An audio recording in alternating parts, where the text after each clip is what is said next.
આગળ વાત કરીએ મોરબીની તો મોરબીના વાંકાનેરમાં ફૂડ પોઈઝનિંગના કારણે થઈને એક યુવકનું મોત થયું છે। ગઈકાલે બપોરે ભોજન બાદ 5 લોકોને ફૂડ પોઈઝનિંગ થયું। વાંકાનેરના દ્વારકા ગામમાં ફૂડ પોઈઝનિંગના કારણે થઈને મોત નીપજ્યું છે।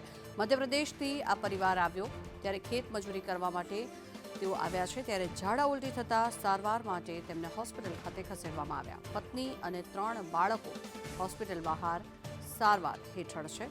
વાંકાનેરના 5 દ્વારકા ગામે ફૂડ પોઈઝનિંગના કારણે થઈને 5 લોકોને તેની અસર જોવા મળી રહી છે। વધુ માહિતી મેળવીએ સંવાદદાતા જગદીશ પરમાર જોડાયા છે। જગદીશ, જણાવશો, ઝાડા ઉલટીના કારણે થઈને એક યુવકનું મોત થયું છે, શું વિગત?